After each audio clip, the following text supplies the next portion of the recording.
One of the unanimously good things to come out of America are the muscle cars, but some are quite bad, some are quite good, so today we will go over the best American muscle cars in GTA Online. Thank you to my channel members, subscribe if you're new here. Only 10% of the people watching this video are subscribed, which is kind of crazy, so help a brother out. But now, let's dive in. Starting off with the Ruiner ZZ8, it's available for 1,320,000 before mods and roughly 1.7 million after mods. One of my favorite muscle cars is the Ruiner ZZ8. It's based off a WS6 Trans Am and it looks damn close to it. It has a long list of modifications that mostly all look pretty good. Everything from mud flaps, exhaust, trunklets, basically everything on this car can be changed to your taste. I also really love the stock wheels that come on the car. They're chrome, but they also look fairly close to the wheels that came on the real car. The interior is terrible. It's not that it's bad, it's actually the opposite. This interior is far too modern and nice for this car, which kind of sucks, but now driving the car, it's actually pretty good. The handling isn't incredibly precise, but it's easy to manage and there's a decent amount of power as well. Definitely not top of its class, but not near the bottom at all. It's a pretty affordable muscle car with decent stats across the board. The engine also looks quite good, pretty realistic, but the sound it produces kind of sucks. It's basically the original Ruiner's engine audio file, which is okay, but not great. I'll let you hear it now.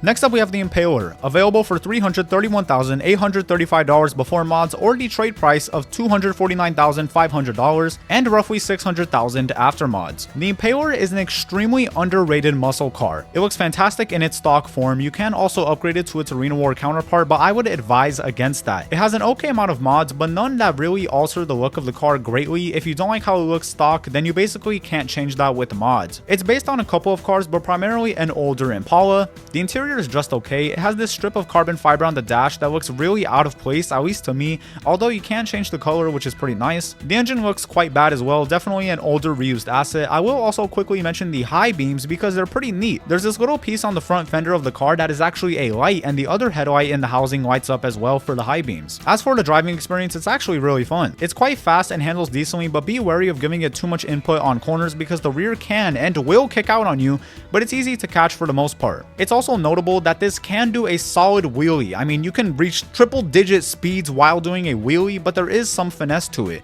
You can't just mash the gas. You have to first mash it, let off slightly, and then get back on it to get a solid wheelie, but it is possible. The sound is also pretty lackluster, but overall, this is a fantastic old school muscle car that I really love to drive. Take a listen.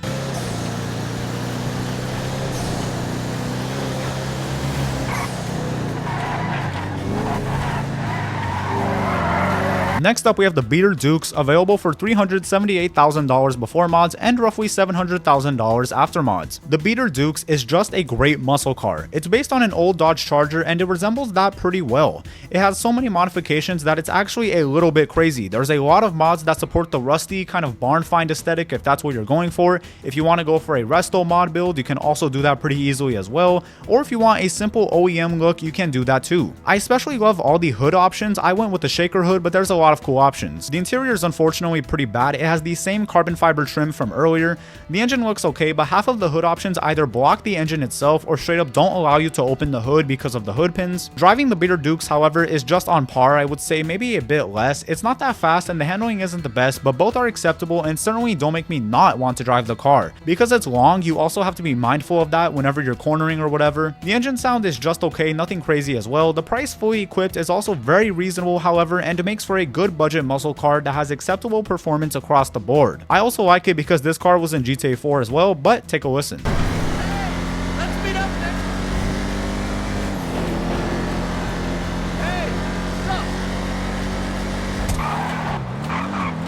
Next up we have the Click, available for $909,000 before mods and roughly $1.3 million after mods. Now you actually cannot buy the Click as of now, which does suck, but it has been in Simeon's numerous times. Rockstar also tends to bring it back for Christmas, which isn't too far away, so if you want it, just wait a little bit or try to find someone who owns it and buy it off them at the car meet. It's based on an old Ford Club Coupe, which is a fairly nice looking car. I actually think it looks better in GTA Online, funnily enough. There are a decent amount of mods for the car, the standard grille options, bumpers, liveries, etc. There's a special livery for the click as well that wraps a bow around the car, which you cannot normally buy, but once again, it usually comes around during Christmas with the special livery. And once you have it, do not take it off because it will not be able to be repurchased. The interior is a bit strange. It's all body colored metal, which certainly looks interesting, but it's not my personal preference. You can also change the color of some of the interior, but most of it is tied to the color of the body itself. I also do like the stock wheels on this car. They look pretty nice. The engine is fair, nothing too crazy, just standard for the class, I would say. Driving the click, it's actually quite fast. It handles well and it has decent power across the board. It's surprising because the click is based on an old car, so the performance being really good is actually a bit of a shock. The engine sound is okay, but not too great. Overall, I would say get the click for your collection if you manage to source one.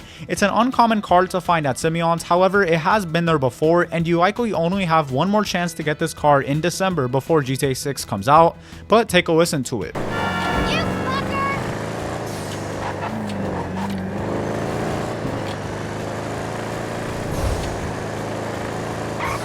Next up, we have the Dominator GTT, available for $1,220,000 before mods, or the trade price of $915,000, and roughly $1.2 million after mods, as I bought it with the trade price. The Dominator GTT is the ideal muscle car in GTA Online. It's based on a 69 to 79 Mustang, and yet again, it looks pretty close to that. There are a ton of mods for the GTT. You really could change just about every panel on this car for something else if you like. The interior is pretty high quality as well, which is nice. The dash has some wood trim, as do the doors. There's a crank handle for the windows, the dash, glove box, everything looks pretty good in here. As for the engine, you can change a good amount of it. If you want a slightly more refreshed look, you can do that. If you want a supercharger, you can do that as well. Driving the GTT, it has good power and handling, especially for a muscle car of its era. The acceleration is pretty good. Everything about the stats of the GTT is good. Also, because this was released as a tuner's vehicle, you can lower it in the interaction menu, although I don't know why you would lower it, because muscle cars, in my opinion, shouldn't be that low to the ground, but if you want to, the option is there. It's one of the best muscle cars to actually drive, that's for sure. Overall, if you don't have the Dominator GTT in your collection yet and want a great classic American muscle car, then it's right here, and take a listen to it.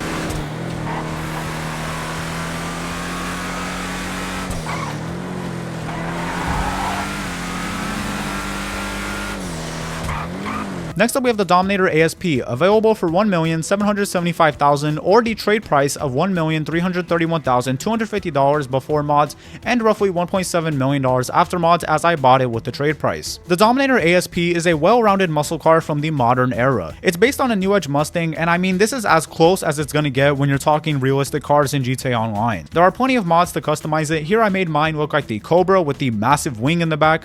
Once again, I also like these stock wheels on this car, as they look pretty much identical with what came on the actual thing. The interior is just okay, definitely reused from 2013. The engine is also quite good. I don't like any of the rail covers, so I just leave the stock ones on. Driving the ASP, it's about on par with what it should be given its era and class. It has decent power and okay handling. The car is definitely better to look at than to drive, but driving it is not terrible. It could just be better. It is also fairly expensive at $1.7 million after mods with the trade price, so if you're on a budget, I would put this car off for a while until you have enough to buy it. The engine also sounds quite bad, which is a bit disappointing. Take a listen.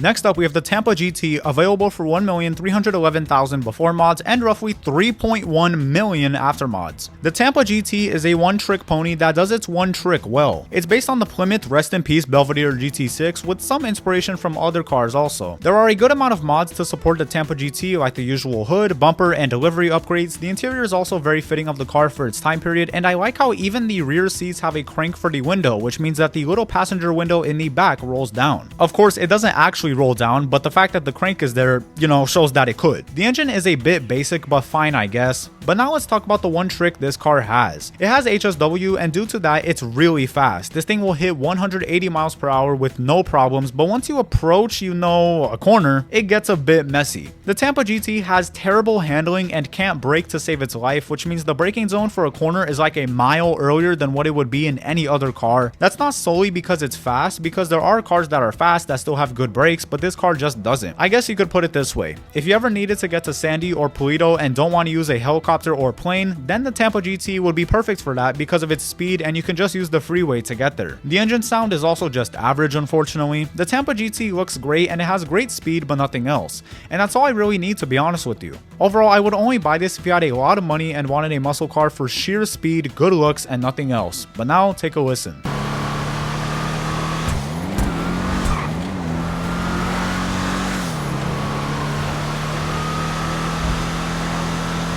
Next up, we have the Impaler SZ, available for 1,280,000 before mods and roughly 1.6 million after mods. The Impaler SZ is just straight baller. It's based on a Chevy Impala SS from 94 to 96, and once again, you can't complain about the realism here. I really love the Impala from this generation and the Caprice, and this looks pretty close to that. The list of mods for this car isn't very long though. It has a lot of little mods that most people won't really notice, but to be honest, this car doesn't really need any crazy mods. Although I will say that you can remove the rear bumper as an option, which is incredibly weird.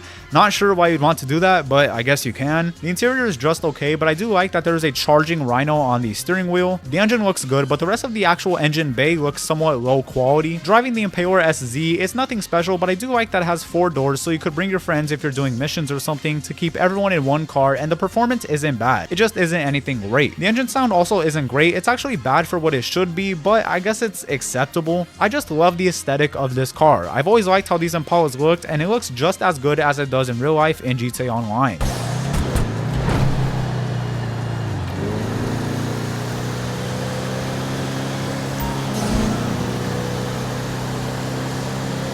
Next up, we have the Dominator FX, available for 1,550,000 before mods and roughly 1.9 million after mods. The Dominator FX is an exceptionally good car to drive. It's based on the Fox Body Mustang, love me a Fox Body, and once again, it looks identical. There are plenty of mods to choose from that all kind of change the look of the car only slightly, not nothing major except for some of these spoilers. The interior also looks quite good, very appropriate for its time. The engine also looks somewhat quite bland, very low quality, but don't pay attention to that. The sound it makes is also quite bad, just another reused audio file. Driving the Dominator FX though, it's probably one of the best all-round muscle cars in GTA Online. It has good speed, good acceleration, good handling, it's small, it's nimble, it's a fun car to drive that's also balanced, which is a hard thing to do. If the price was less, then I would instantly recommend it to anyone, but $2 million is sort of a lot of money. But if you like how this car looks, maybe you got a Fox Body in real life, had one, or have one currently, my dad actually had one of these, so that's pretty cool, then I would buy it. You won't be disappointed. There is also a cop car variant of it if that interests you. It actually came out before the civilian version, which doesn't really make any sense, but it's Rockstar. Do they ever make sense?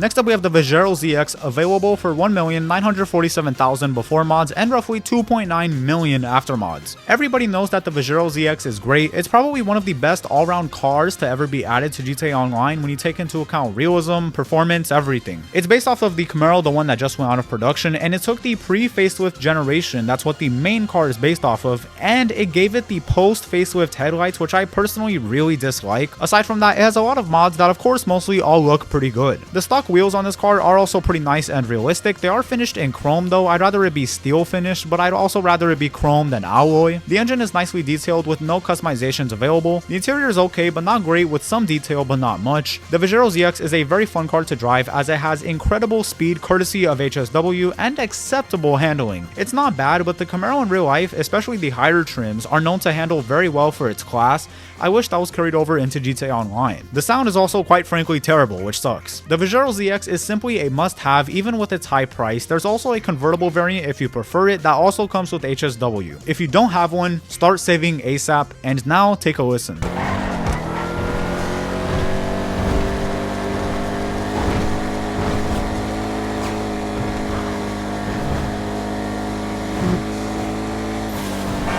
Next up, we have the Gauntlet Hellfire, available for 745,000 before mods and roughly 1 million after mods. The Gauntlet Hellfire showed us how bold Rockstar can be. It's based on the Dodge Challenger, rest in peace, and more specifically the Hellcat Widebody, rest in peace as well. It doesn't look identical, but it's pretty close to it. There are an okay amount of mods available for it, but you don't need too much for this to look good anyway. The interior is actually the same one as the Vigero ZX, which is quite funny. The engine looks fairly good as well, I'd say about average. The Gauntlet Hellfire definitely handles a bit more slippery than the Vigero Vigero ZX in my opinion, but it's nothing that I wouldn't buy the car over. The speed and acceleration is okay, but definitely not slow. Once again, a car you gotta just have, and if you want a police variant, there's also one available for an absurd price. Weirdly enough, I guess realistically enough, the police variant actually has better performance than the regular civilian version. It handles better and it's just overall better to drive, but it is like 3 times more expensive. The engine also sounds pretty good, definitely sounds like toot, toot, toot, toot, toot, toot.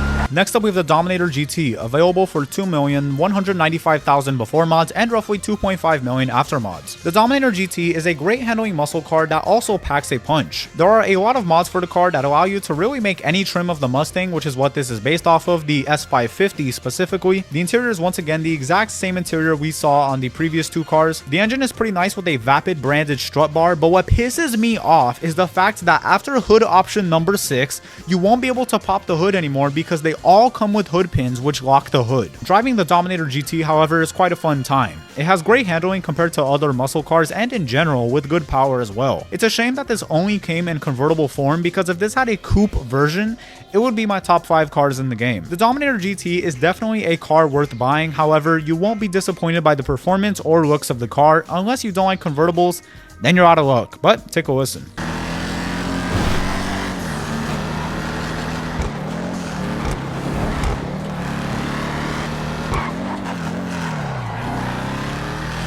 Next up, we have the Buffalo STX, available for $2,150,000 before mods, or the trade price of $1,612,500 and roughly $1.9 million after mods, as I bought it with the trade price. The Buffalo STX is our last memory of the real Charger in GTA Online. Rest in peace. There are an okay amount of mods, definitely on the low end for muscle cars, but once again, you don't need much for this to look good. The interior is reused yet again, so W Rockstar on that one. The engine also looks pretty good as well. The STX is definitely one of the better handling muscle cars in the game, which makes for a nice driving experience with good power and a nice sound that I'll let you hear momentarily. It's a good buy at the trade price, but maybe a tad bit expensive without it. Still, I would recommend this car to anybody, but now take a listen to the toot, toot, toot, toot.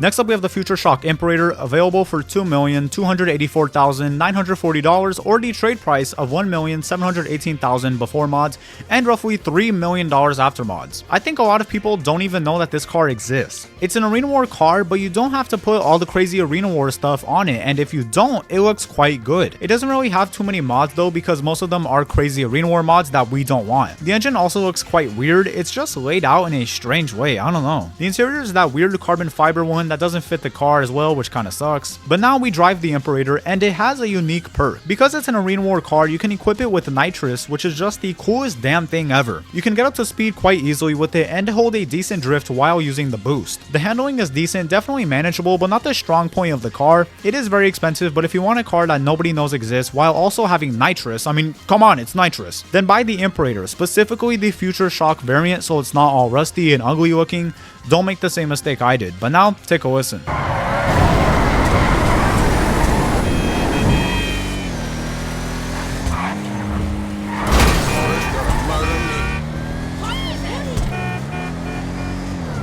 Next up, we have the Gauntlet Classic, available for $615,000 or the trade price of $461,250 before mods and roughly $900,000 after mods. The Gauntlet Classic is a highly customizable, decent performing muscle car with nice details. It's based on an old Charger and it resembles it quite nicely. There are a lot of modifications for the Gauntlet Classic. I like all of the hood options as they give you some variety to choose from. If you're interested in even more mods, then you can get the custom variant, which makes it a long nose Charger. Both variants are nice in my opinion, and if you get the long nose, you gotta have the wing. It's just required. The interior also looks pretty good, and the engine looks alright as well. Driving the car, it handles decently but not great, and it's definitely not the fastest, but it's not a bad car to drive, and the price is reasonable as well for what you get. The long nose variant is a bit faster, but it's also longer, which is a minor trade-off. Overall, I would buy it as it's not expensive, and it has plenty of realistic mods that resemble real-life models, which is something I like. But now, take a listen.